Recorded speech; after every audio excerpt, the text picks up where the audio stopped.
mulia Tuhan. Hanya Engkau yang layak dipuji, ditinggikan, diagungkan Tuhan. Segala kemuliaan hanya bagi-Mu Tuhan. Hanya bagi-Mu Tuhan. Pagi hari ini Tuhan, ini kami jemaat-Mu Tuhan, anak-anak-Mu Tuhan. Setiap kami yang beribadah di tempat ini maupun yang beribadah secara online Tuhan. Kami mau membawa pujian kami, penyembahan kami Tuhan, hormat kami hanya bagi-Mu Tuhan Yesus Kristus. Ya Yesus.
Bagi anak domba katakan mulia.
kedatangan kita, katakan Engkau mulia dan layak dipuji, yang duduk di tahta dan yang akan memerintah selamanya atas semua yang di bumi. Sebab Engkau mulia dan layak dipuji, yang duduk di tahta dan yang akan memerintah selamanya atas semua yang di bumi. Sebab Engkau mulia dan layak dipuji, yang duduk di tahta dan yang akan memerintah selamanya atas. Mari Bapak Ibu sekalian, kita sama-sama bangkit berdiri, kita mau katakan sebab Engkau mulia dan layak dipuji, yang duduk di tahta dan yang akan memerintah selamanya atas semuanya. Sebab Engkau mulia Tuhan, sebab Engkau mulia dan layak, ya Tuhan, yang duduk di tahta dan yang akan memerintah selamanya atas semua. Sekali lagi kita mau katakan sebab Engkau mulia dan layak dipuji, yang duduk di tahta dan yang akan memerintah selamanya atas semua yang di bumi. Atas semua yang di bumi. Atas semua yang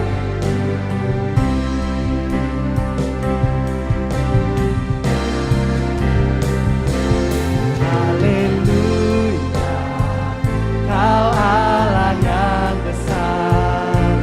Haleluya, Kau mulia. Namamu, kuasamu, kasihmu kekal. Kau yang layak ditinggikan. Haleluya, Kau Allah yang besar. Haleluya, Kau mulia.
yang layak ditinggikan, Kau yang layak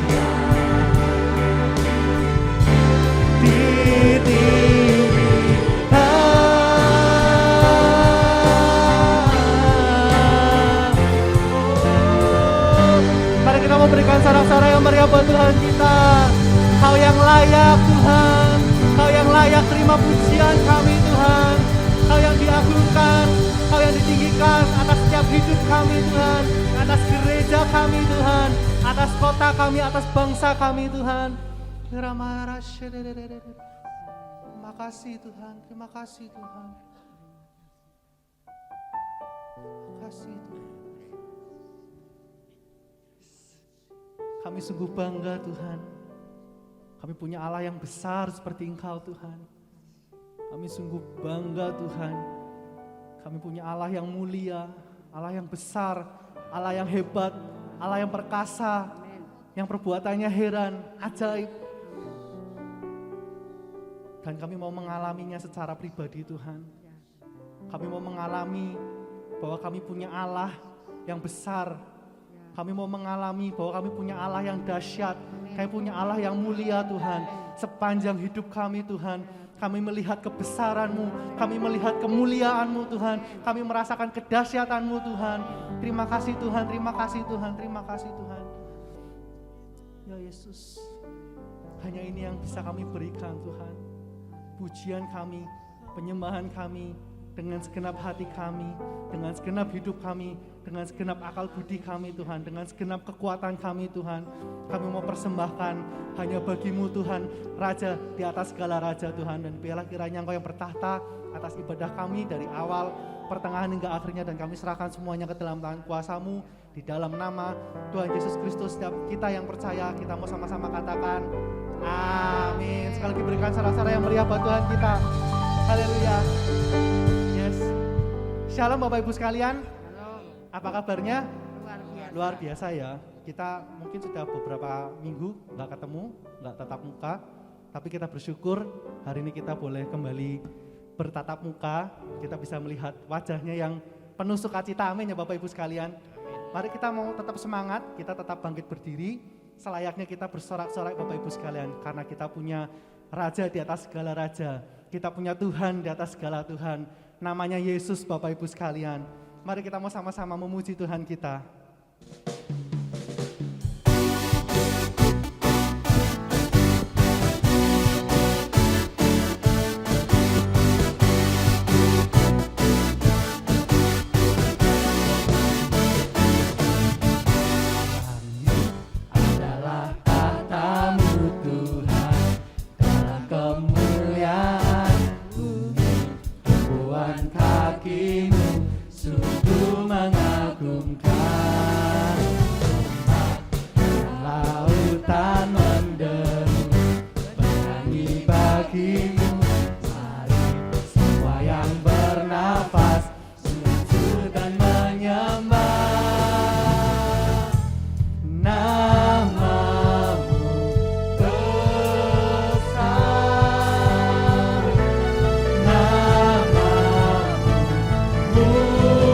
Hallelujah.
dahsyat di atas segala nama.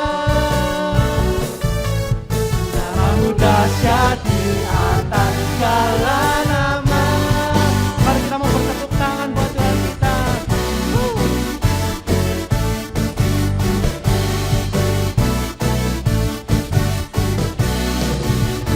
Kita mau berikan sorak-sorai bagi Dia. Namanya dahsyat dan mulia. Haleluya, haleluya, haleluya. Saya persilakan Bapak Ibu sekalian boleh kembali duduk. Terima kasih Tuhan. Ini yang Kamu berikan bagi Engkau Tuhan. Hidup kami, hidup yang menyenangkan hati-Mu Tuhan. Biar hidup kami boleh dipakai menjadi alat-Mu untuk kemuliaan dan hormat bagi-Mu Tuhan.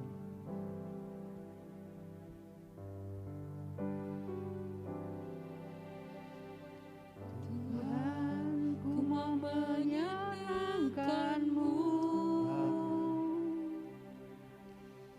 Tuhan, bentuklah hati ini jadi bejana untuk hormat-Mu. Cemerlang bagai emas murni. Tuhan, ku serahkan hatiku, semua ku berikan padamu. Kuduskan hingga tulus selalu, agar aku menyenangkan-Mu. Menyenangkan-Mu, senangkan-Mu, hanya itu kerinduanku. Menyenangkan-Mu, senangkan hatimu, hanya itu kerinduanku.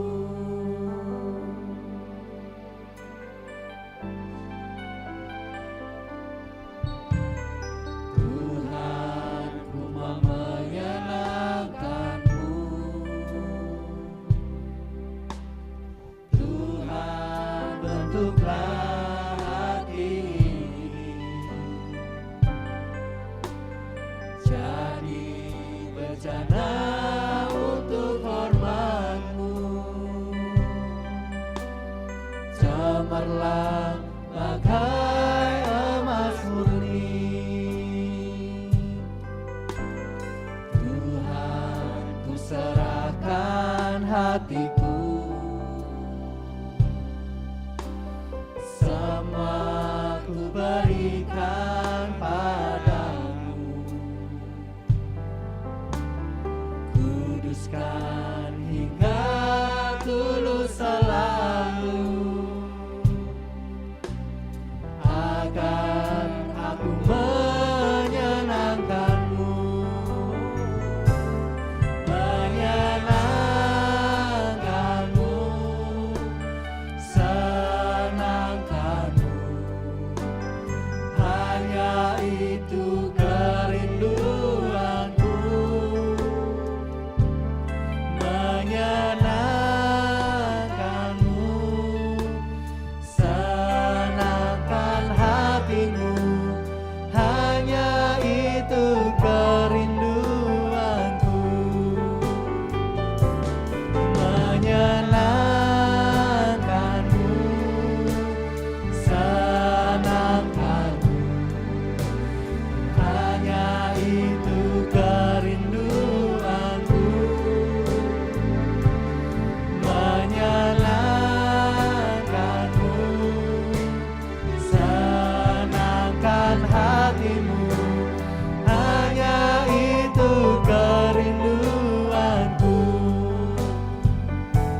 kami semua, untuk kami hidup selalu menyenangkan hati-Mu Tuhan. Terima kasih, kami serahkan semuanya ke dalam tangan kuasa-Mu, hanya di dalam nama Tuhan Yesus Kristus. Haleluya. Amin. Shalom Bapak Ibu, shalom semuanya, shalom. Puji Tuhan ya, pagi ini kita kembali bisa ibadah tatap muka dan tidak terasa 2 bulan sudah kita lewati tahun 2022 ini. Kita sudah memasuki minggu pertama dari bulan yang ketiga tahun ini, yaitu bulan Maret pada hari ini. Puji Tuhan Bapak Ibu saudara sekalian, sebagaimana tema gereja kita, Persatuan Tubuh Kristus untuk tahun ini, pada pagi hari ini subtema yang akan kami sampaikan yaitu hambatan-hambatan persatuan tubuh Kristus.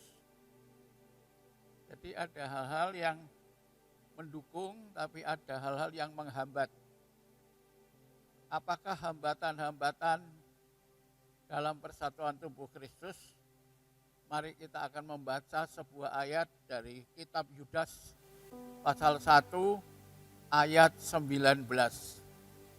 Yudas pasal 1 ayat 19. Mari kita akan baca bersama-sama firman Tuhan ini, Yudas 1:19, 1, 2, 3. Mereka adalah pemecah belah yang dikuasai hanya oleh keinginan-keinginan dunia ini dan yang hidup tanpa Roh Kudus. Jadi di dalam kehidupan berjemaat ada mereka yang disebut dengan pemecah belah. Ya, mereka adalah pemecah belah. Dan kita tahu kalau namanya pemecah belah itu ya pekerjaannya tentu memecah belah, ya, merusak persatuan, merusak kebersamaan. Dan mereka yang disebut dengan pemecah belah itu orang-orang yang dikatakan dikuasai oleh keinginan-keinginan duniawi dan hidupnya tanpa Roh Kudus. Jadi hidup tidak dipimpin oleh Roh Kudus, tapi hidupnya dipimpin oleh hawa nafsunya. Dikatakan mereka adalah orang-orang yang hidupnya fasik. Fasik itu ke gereja tapi hidupnya tidak benar, ya. Ke gereja bahkan melayani Tuhan tapi hidupnya tidak sesuai dengan firman Tuhan. Hidupnya tidak mencerminkan kehidupan yang melakukan firman Tuhan. Karena mereka melakukan dan menuruti keinginan-keinginan dunia dengan hawa nafsunya itu. Dan para pemecah belah ini, mereka dengan sengaja menyebar gosip atau fitnah yang membuat perpecahan dalam gereja Tuhan dengan berbagai cara.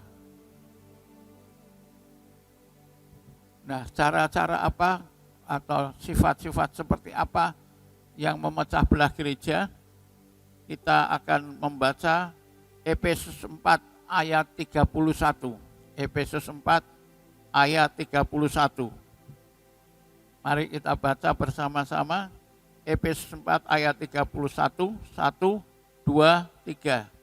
Segala kepahitan, kegeraman, kemarahan, pertikaian, dan fitnah hendaklah dibuang dari antara kamu, demikian pula segala kejahatan. Nah, ayat Efesus 4 tadi menyebut beberapa hal yang bisa menghambat persatuan tubuh Kristus. Antara lain tadi disebutkan ada 5 hal. Yang pertama ada kepahitan, yang kedua kemarahan, yang ketiga pertikaian, yang keempat kegeraman, dan yang kelima fitnah. Jadi 5 hal ini, kepahitan, kemarahan, pertikaian, kegeraman, dan fitnah, itu adalah hal-hal yang menghambat atau hambatan-hambatan dalam persatuan tubuh Kristus. Mari kita lihat yang pertama, kepahitan. Ya, orang yang pahit hatinya akan sulit bersatu dengan orang lain. Karena hati yang pahit pasti akan mengeluarkan kata-kata dan tindakan yang pahit yang akan menyakiti orang lain. Ya, jadi kalau orang hatinya pahit, itu di mana-mana menimbulkan perpecahan. Di mana-mana menimbulkan atau menghambat persatuan, merusak persatuan, ya. Tidak hanya di gereja, dalam keluarga juga kalau suami hatinya pahit, pasti merusak rumah tangganya. Istri yang hatinya pahit, ada kepahitan dalam hatinya, ya, baik kepada suami, kepada mertua, atau kepada orang lain, pasti akan merusak keluarga dan rumah tangga itu. Di dalam Alkitab ada contoh, ya, misalnya di dalam 2 Samuel 2 ayat 26 tentang Abner dan Yoab.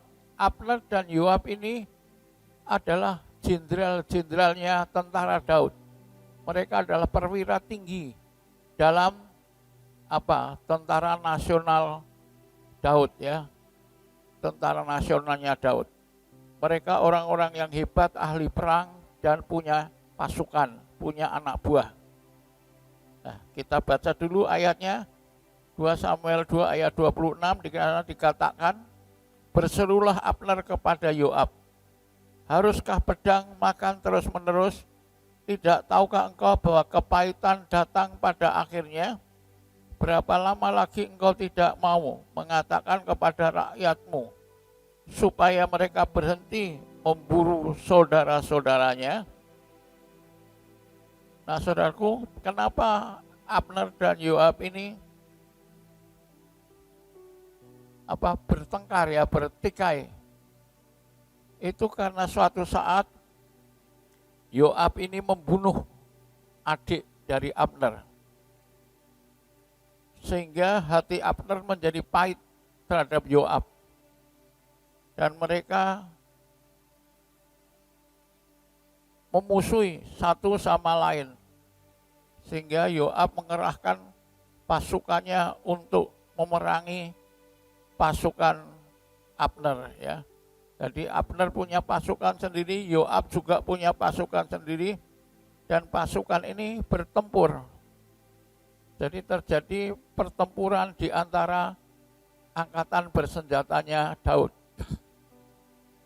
Saling membunuh.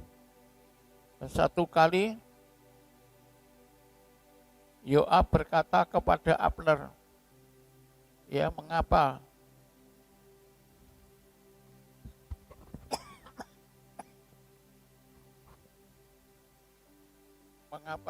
pedang makan terus saling membunuh? Tidak tahukah engkau bahwa kepahitan datang pada akhirnya? Ya, jadi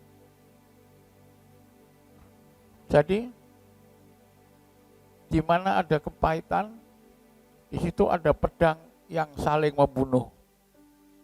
Dan di mana ada pedang, di situ ada kepahitan. Kenapa kok tidak mengatakan kepada pasukanmu supaya mundur, ya, tidak memburu atau membunuh, memerangi saudara-saudaranya? Ini satu contoh menunjukkan di mana dendam atau kepahitan itu menimbulkan pembunuhan, ya. Jadi di mana ada kepahitan, di situ ada pembunuhan.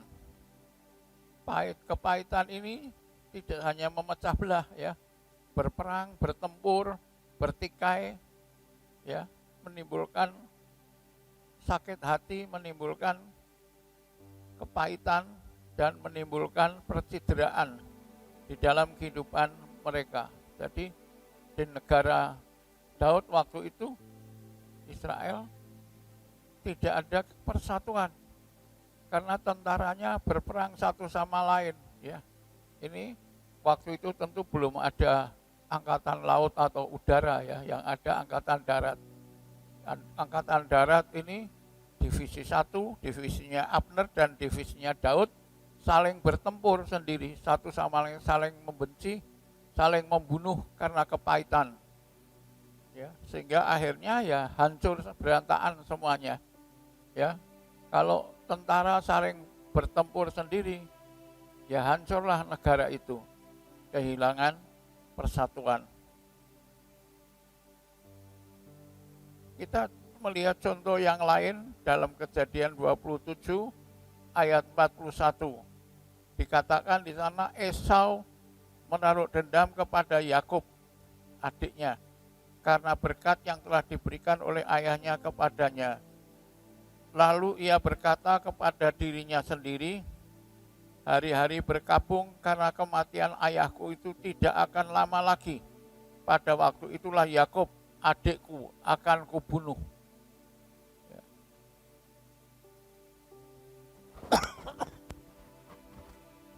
Jadi di sini kita tahu ceritanya, Esau mengambil berkat hak kesulungan dari Yakub adiknya. Sebetulnya adiknya yang terima berkat tapi direbut oleh Esau karena ditukar dengan sepiring bubur kacang merah. Karena itulah Esau dendam, ya, pahit hati, kepahitan terhadap adiknya. Dan dia berkata, waktu kematian ayahku sudah tidak lama lagi, ya, menaruh dendam. Hari-hari berkabung karena kematian ayahku tidak akan lama lagi. Pada waktu itulah Yakub adikku akan kubunuh. Jadi dia sudah ngincim, ya, sudah mengancam. Nanti nek papaku sudah mati, Yakub aku bunuh. Ya, itulah kepahitan. Kepahitan mendatangkan kebencian, mendatangkan pertikaian, ya, mendatangkan ketidakrukunan, menghambat, menghancurkan persatuan, bahkan mendatangkan pembunuhan.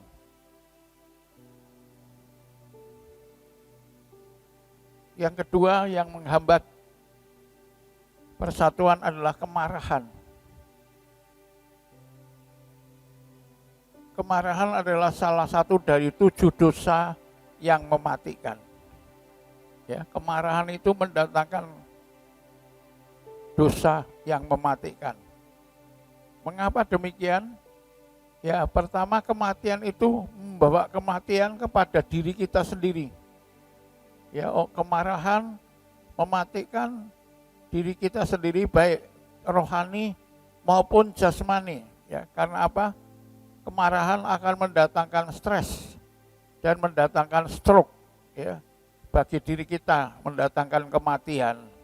Ini kemarahan. Orang kalau marah lambat cepat tensinya tinggi. Nah, kalau hipertensi itu akibatnya stres, tidak bisa tidur, bahkan mungkin vertigo.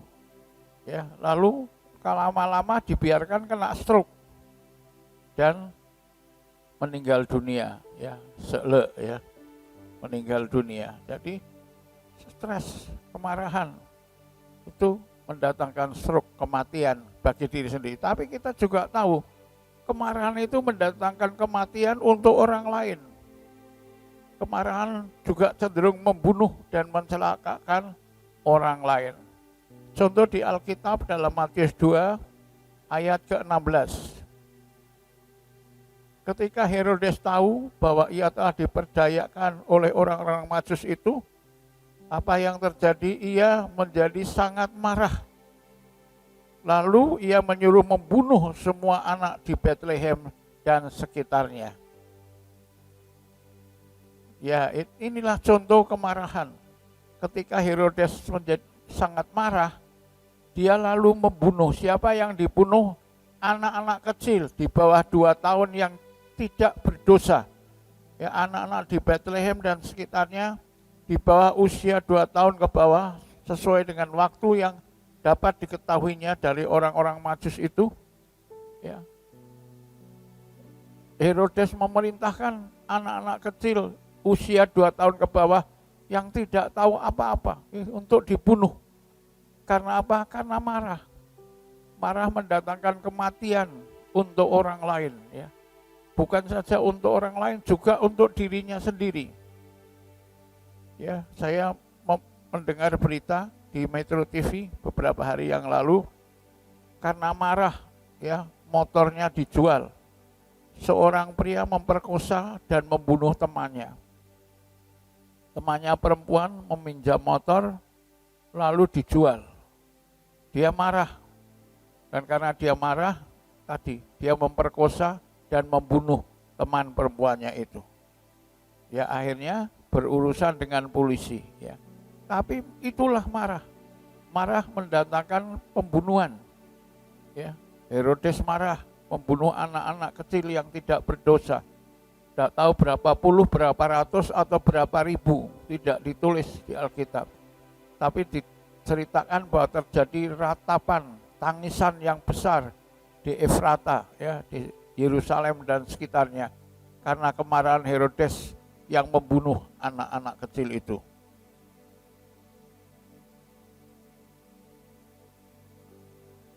Pertikaian ini yang ketiga, tadi yang pertama kepahitan, yang kedua kemarahan, yang ketiga pertikaian. Kata lain dari pertikaian adalah pertengkaran, percekcokan atau percideraan.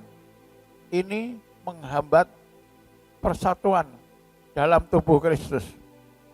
Kalau ada pertikaian, ada pertengkaran, ada percekcokan, ada percideraan, gereja terpecah. Ya, jemaat terpecah, anak-anak Tuhan terpecah. Ya, semua hal itu disebut sebagai roh pemecah belah. Dalam Galatia 5 ayat 20, ya. Ini pertikaian adalah roh pemecah belah.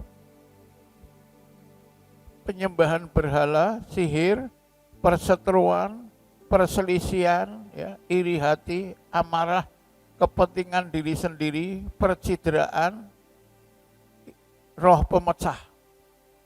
Jadi ada roh yang namanya roh pemecah.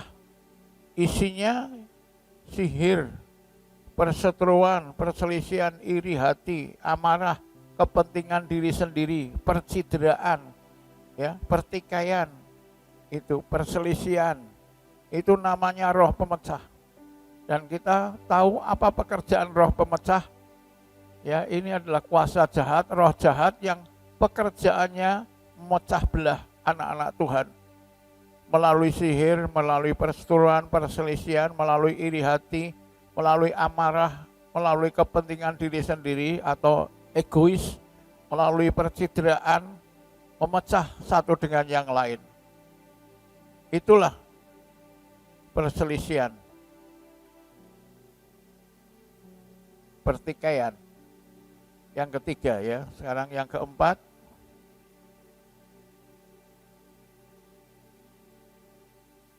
Ya. Kembali kepada Yudas 1 ayat 19. Mereka adalah pemecah belah, ya, roh pemecah belah yang dikuasai hanya oleh keinginan-keinginan dunia ini dan yang hidup tanpa Roh Kudus. Orang kalau dikuasai hawa nafsu, keinginan dunia, ya, hidupnya duniawi, hidupnya tidak dipimpin oleh Roh Kudus, maka isinya sihir, perseteruan, perselisihan, iri hati, amarah, kepentingan diri sendiri, percideraan, ya, itu masuk dalam kategori roh pemecah.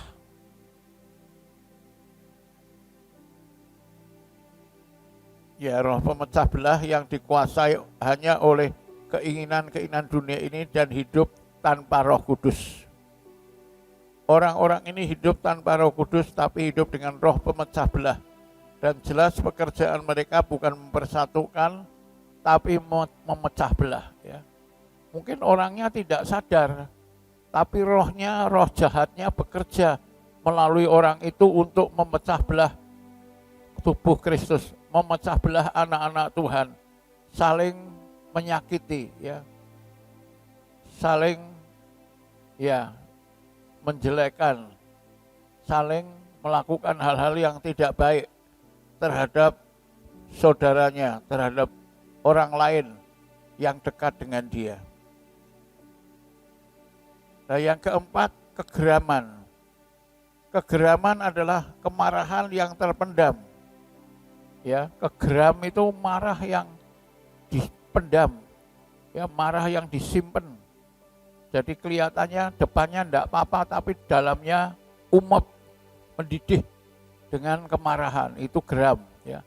Hatinya mendidih dengan kemarahan, walaupun di depannya kelihatannya seperti tenang-tenang saja, seperti tidak ada apa-apa, tapi sebetulnya di dalam hatinya itu mendidih dengan kemarahan.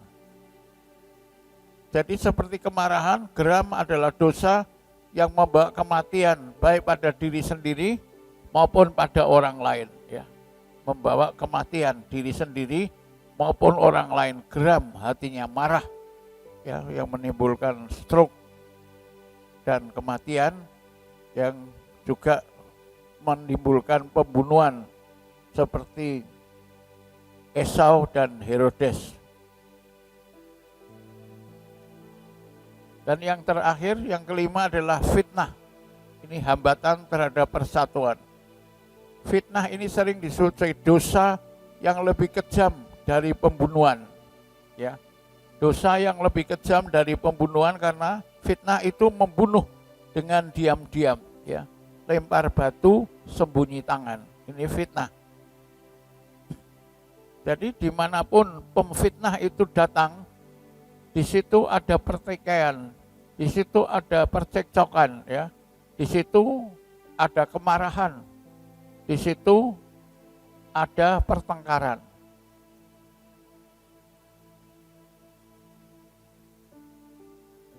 Ya, saya melihat di sinetron Indosiar, Suara Hati Seorang Istri itu, ada seorang suami yang marah. Karena apa? Karena melihat foto istrinya sedang berpelukan dengan pria lain. Ya. Dia marah, saudaraku, dan memutuskan untuk menceraikan istrinya itu, dicerai karena cemburu, ya, karena dia tidak terima istrinya berpelukan dengan orang lain. Dia lihat fotonya. Nah, ternyata saudara, foto itu rekayasa. Ternyata mertuanya memfitnah dia, ya. Mertuanya tidak suka terhadap menantunya ini dan membayar orang untuk memeluk istri anaknya itu dan difoto. Fotonya itu disebar, ya, lewat handphone, ditujukan kepada suaminya oleh si pelaku yang bayaran itu. Padahal istrinya tidak selingkuh, istrinya tidak berbuat tidak baik. Ya, ini orang pria yang memeluk dia itu suruhan dari ibu mertuanya sendiri. Ya, tolong kamu peluk menantu saya, ya. Lalu difoto, sebarkan fotonya sampai suaminya tahu, ya. Dan suaminya karena melihat foto tidak ngecek lebih lanjut, ya, dia menjadi marah dan menceraikan istrinya. Baru kemudian dia tahu, ya, bahwa istrinya itu dijebak, difitnah oleh ibu kandungnya, ibu pria ini, ibu bapak ini, ya. Jadi ya dia kemudian menyesal, tapi sudah terlanjur, ya, sudah bercerai. Saudaraku, itulah fitnah. Nah, maka disebut lebih kejam dari pembunuhan, karena membunuh tapi diam-diam, ya, pura-pura tidak tahu, ya, lempar batu, sembunyi tangan, ya, itulah fitnah. Dan mungkin banyak contoh lain. Karena fitnah, ya, gereja pecah. Karena fitnah, suami istri bercerai. Karena fitnah, ya, menantu dan mertua bertengkar, ya. Karena fitnah terjadi perpecahan dalam keluarga atau rumah tangga. Juga karena fitnah bisa terjadi perpecahan dalam gereja. Jadi jemaat kita harus hati-hati, ya, terhadap orang-orang yang suka memfitnah. Jadi kalau kita dengar berita yang begini begitu, sebaiknya kita ngecek dulu kebenarannya. Apakah itu benar-benar terjadi atau hanya fitnah saja. Ya. Beberapa tahun yang lalu saya juga pernah difitnah. Ya, disebarkan bahkan di toko-toko, katanya Pak Yohan itu korupsi uang gereja 4 miliar. Ya. Korupsi uang gereja 4 miliar. Ya, saya bilang, wong Pak Yohan itu tidak pernah pegang uang. Kalau dulu masih di gereja lama kan yang pegang uang itu majelisnya. Ya. Jadi saya tidak pernah tahu, dan setahu saya tidak pernah ada kas gereja, jangankan 4 miliar, lebih dari 1 miliar saja tidak pernah. Kok bagaimana bisa dikorupsi 4 miliar ya? Tapi yang namanya fitnah ya, untungnya orang-orang ya tidak terlalu mudah percaya, tidak ditelan mentah-mentah. Ya itu. Nah, itu sampai kepada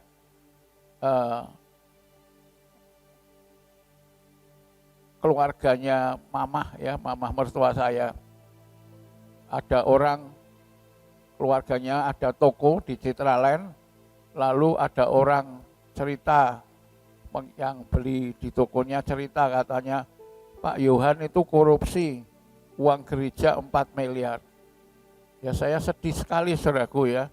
Saya sudah mencoba hidup jujur, hidup benar, hidup baik. Jangankan korupsi 4 miliar, 1 juta saja saya tidak pernah korupsi uang gereja ya. Tapi tiba-tiba waktu saya berdoa, Tuhan aku kok difitnah gini. Tuhan berkata, enggak apa-apa nak, imani supaya kamu bisa punya uang 4 miliar. Saya dapat terima. Tuhan suruh mengimani supaya punya uang 1 kali 4 miliar, punya uang sendiri. Tidak usah korupsi, punya uang sendiri 4 miliar. Ya Tuhan, amin. Hati saya terhibur dan saya imani, saudaraku. Ya, dan saya diberkati Tuhan, saudaraku. Ya, hari demi hari, bulan lepas bulan, tahun demi tahun, Tuhan berkati saya. Ya, sehingga sekarang saya punya aset yang lebih dari 4 miliar, saudaraku. Dulu tidak pernah terpikirkan, tapi ketika Tuhan menyuruh saya mengimani, punya berkat 4 miliar, jadi kenyataan, saya imani. Dan Tuhan jadikan itu kenyataan, saudaraku. Ya, inilah fitnah. Ya. Jadi kalau saudara difitnah orang, ya jangan sedih, jangan menangis terus, bangkit, diimani. Saudara, kalau itu fitnah yang baik tadi seperti punya uang 4 miliar, ya, diimani. Biar itu nanti jadi kenyataan. Ya. Tidak usah membalas fitnah, jangan dibalas fitnah. Kejahatan jangan dibalas kejahatan. Ya, kejahatan dibalas dengan kebaikan. Itu nanti memberkati, memuliakan nama Tuhan. Demikianlah 5 hambatan dari persatuan tubuh Kristus. Ya, supaya kita waspada terhadap kemarahan, terhadap pertikaian, terhadap geram, terhadap fitnah, kegeraman, pertikaian,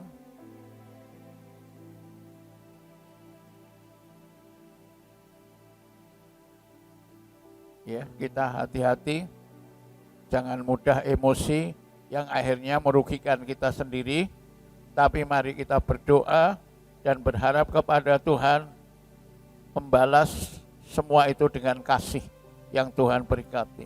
Kasih itu lemah lembut serta sederhana. Kasih itu murah hati, sabar menderita. Mari kita angkat pujian ini, para pemusik pemuji. Silahkan naik kembali ke mimbar. Kita mari nyanyi bersama.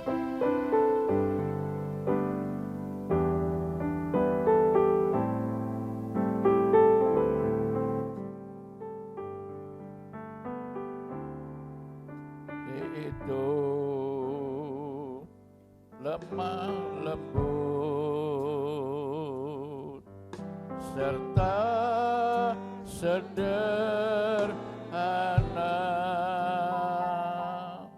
kasih itu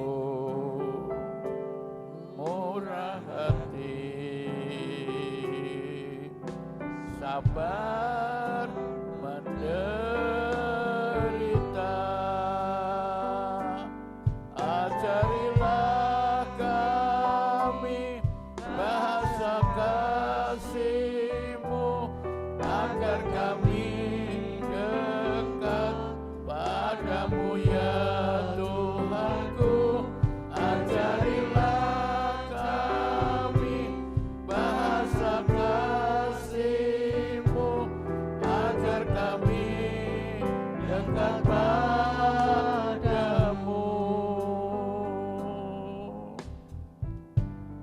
Kasih itu lemah lembut serta sederhana. Kasih itu murah hati, sabar menderita. Ajarilah kami bahasa kasih-Mu, agar kami dekat padamu ya Tuhanku. Ajarilah kami bahasa kasih-Mu, agar kami dekat padamu. Ajarilah kami bahasa kasih-Mu, agar kami dekat padamu ya Tuhanku. Ajarilah kami bahasa kasih-Mu, agar kami dekat padamu. Agar kami dekat padamu. Agar kami dekat padamu.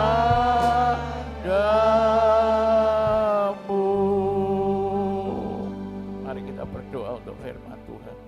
Terima kasih untuk firman-Mu Tuhan. Kami berdoa untuk tema gereja-Mu di tempat ini, persatuan tubuh Kristus, agar menjadi kenyataan. Tuhan, kami tahu ada hambatan-hambatan dari roh pemecah belah, kemarahan, kepahitan, geram, pertikaian dan sebagainya. Tapi lindungilah gereja-Mu dari segala roh pemecah belah. Kami patahkan, kami hancurkan roh pemecah belah dalam nama Tuhan Yesus. Roh kemarahan, roh geram, roh pertikaian, kami patahkan dalam nama Tuhan Yesus. Roh fitnah, kami tolak dalam nama Tuhan Yesus. Kau memberkati gereja-Mu, Tuhan, dengan kedamaian, dengan kerukunan, dengan kesehatian, dengan kasih Tuhan yang lemah lembut, dengan kasih Tuhan yang sederhana, dengan kasih Tuhan yang murah hati, dan kasih Tuhan yang sabar untuk menderita. Tuhan, dalam kasih-Mu, dalam anugerah-Mu, Kau ajari kami bahasa kasih-Mu, agar hidup kami dekat selalu dengan Tuhan dan menyukakan hati-Mu, menyenangkan hati-Mu Tuhan. Dalam nama Tuhan Yesus, berkati firman-Mu di hati kami semua, menjadi rema dan kemuliaan hanya bagi nama-Mu. Dalam nama Tuhan Yesus kami berdoa dan mengucap syukur. Amin. Mari sekarang kita mempersiapkan hati kita untuk membawa perpuluhan kita kepada Tuhan.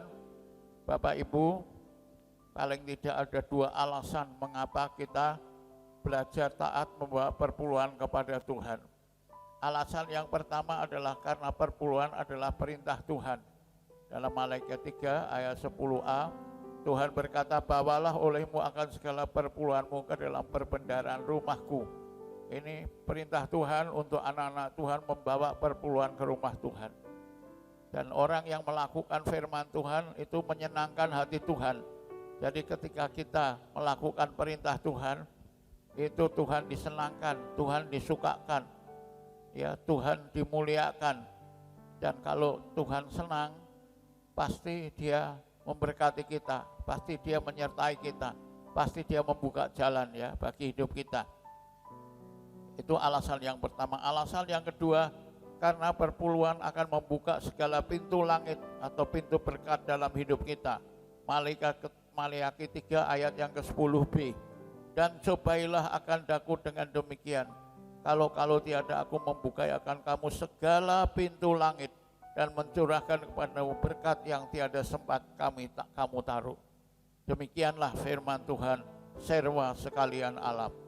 Jadi Tuhan berjanji Kalau kita taat, perpuluhan kita akan mendapat pembukaan segala pintu langit.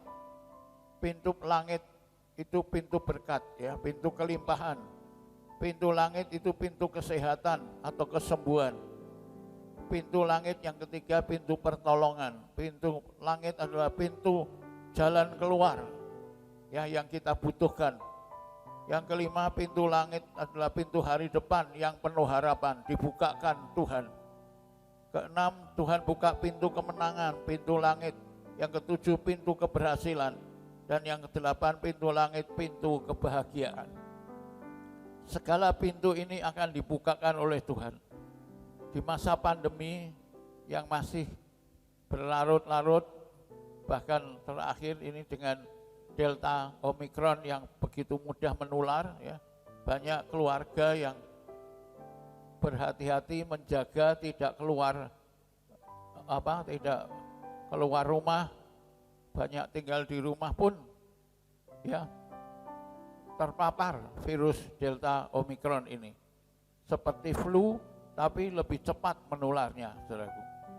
Nah, saudara, tapi bersyukur, ya, kalau kita masih diberkati Tuhan dengan pintu berkat, dengan pintu kelimpahan, dengan pintu rezeki yang Tuhan sediakan bagi kita hari lepas hari, dengan kesehatan yang baik.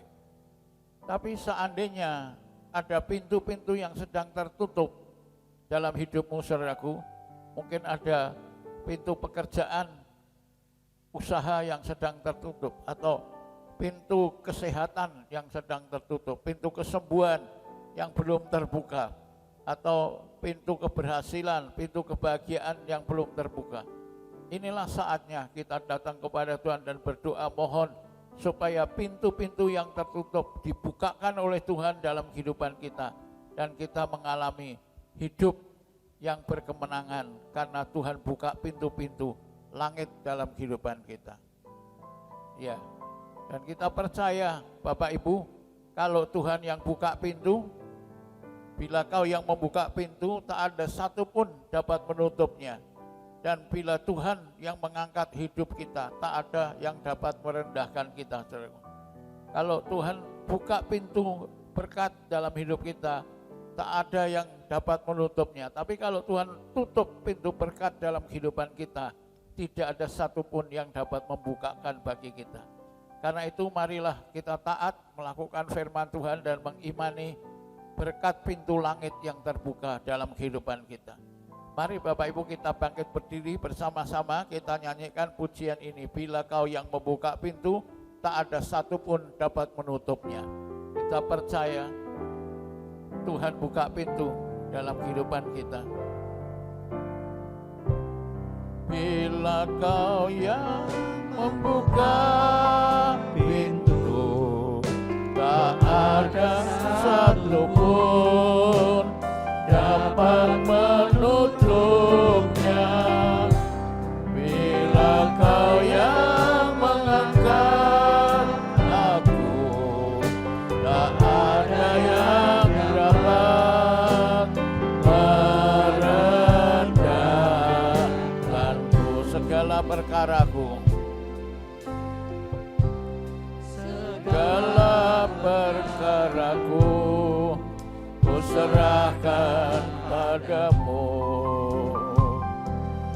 Allah pembelaku. Segala kuatirku ku serahkan padamu, Allah memeliharaku.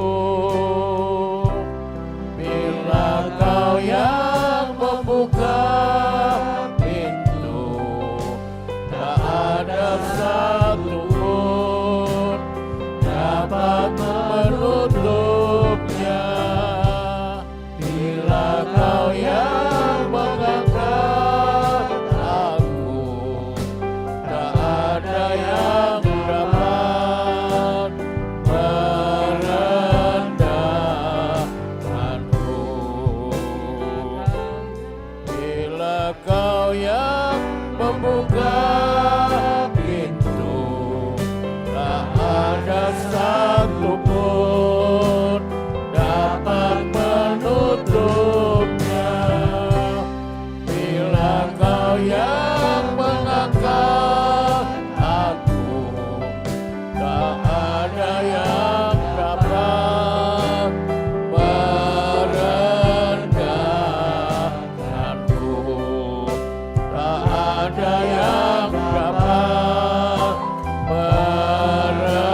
percaya bila Kau yang membuka pintu, tak ada satupun yang dapat menutupnya.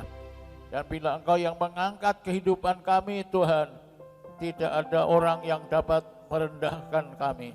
Terima kasih Tuhan, kami mau belajar mentaati firman-Mu, melakukan kehendak-Mu, dan hidup berkenan kepadamu dengan melakukan apa yang Kau perintahkan bagi kami, untuk kami belajar membawa perpuluhan kepada Tuhan dan mengimani janji-Mu menjadi kenyataan. Tuhan, Kau membuka pintu, segala pintu langit bagi kehidupan kami.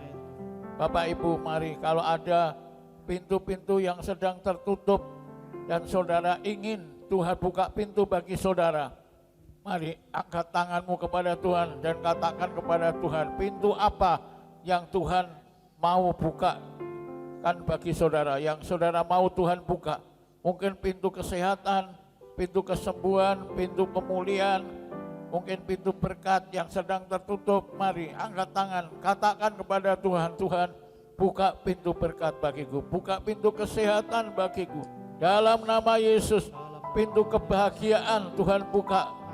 Dalam nama Tuhan Yesus, pintu kemenangan Tuhan buka. Pintu harapan Tuhan buka dalam nama Yesus.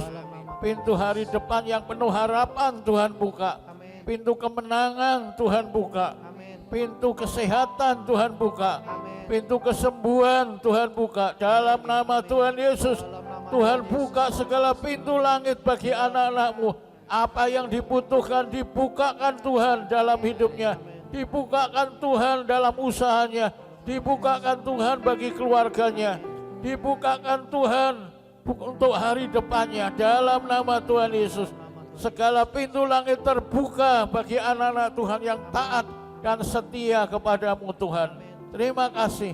Dalam berkat nama Tuhan Yesus Kristus kami berdoa dan mengucap syukur. Haleluya.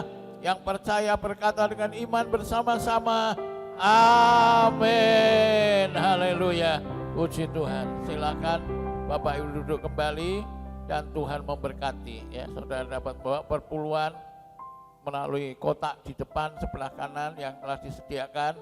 Dan bagi Bapak Ibu yang berbakti ibadah melalui daring, bisa mengirimkan melalui rekening yang akan ditayangkan ya pada akhir ibadah daring yang saudara ikuti. Selamat menikmati berkat Tuhan. Selamat hidup bahagia, Tuhan memberkati Bapak Ibu saudara sekalian. Haleluya, puji Tuhan, amin. Shalom Bapak Ibu dikasih Tuhan. Dengan penuh sukacita kami menyambut keadaan dan jemaat sekalian di dalam ibadah raya pada pagi hari ini. Dan saya akan menyampaikan beberapa informasi kegiatan gereja kita, panitia untuk sepekan yang akan datang.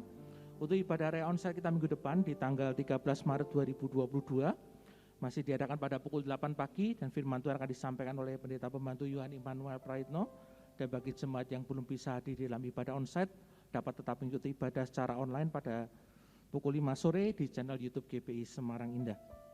Bapak Ibu yang akan memberikan persembahan bagi pelayanan dan pekerjaan Tuhan, nanti amplop persembahan dapat dimasukkan ke dalam kotak persembahan yang ada di pintu keluar gereja ketika nanti Bapak Ibu akan pulang. Dan kembali kami juga mengingatkan kepada Bapak Ibu sekalian untuk tetap menjalankan prokes 5M, memakai masker, menjaga jarak, mencuci tangan, menghindari kerumunan, dan juga mengurangi mobilitas karena pandemi belum usai. Dan setelah menerima doa berkat, kami menghimbau Bapak Ibu dapat segera pulang ke rumah masing-masing guna mencegah terjadinya kerumunan. Tuhan memberkati, dan kita akan mengakhiri ibadah hari ini dengan menerima doa berkat. Saya mengundang Bapak Ibu sebagai berdiri bersama-sama untuk kita datang kepada Tuhan. Sungguh Tuhan, kami bersyukur buat kasih setia-Mu di dalam kehidupan kami Tuhan. Sekalipun kami harus menghadapi pergumulan dalam kehidupan kami, tapi kasih setia-Mu Tuhan selalu limpah atas kehidupan kami. Dan kami percaya Tuhan, Engkau sendiri yang menjagai, menyertai, dan membimbingkan kehidupan kami semua. Sidang jemaat dikasih Tuhan, pada akhir ibadah hari ini, angkatlah kedua tanganmu kepada Tuhan, dan terimakan berkat dari Tuhan kita Yesus Kristus. Diberkatilah dengan kesehatan yang baik, diberkatilah keluarga dan rumah tanggamu, diberkatilah usaha dan pekerjaanmu, dan diberkatilah segala hasil pekerjaan tanganmu, karena Tuhan yang menyertai engkau. Tuhan akan memberkati dan melindungi engkau. Tuhan menyinari engkau dengan wajah-Nya dan memberikan kepadamu kasih karunia-Nya. Tuhan menghadapkan wajahnya kepadamu dan akan memberikan kepadamu damai sejahtera. Mulai saat ini sampai Yesus datang untuk kali yang kedua. Kita yang percaya terima berkat Tuhan, katakan dengan iman bersama-sama. Amin.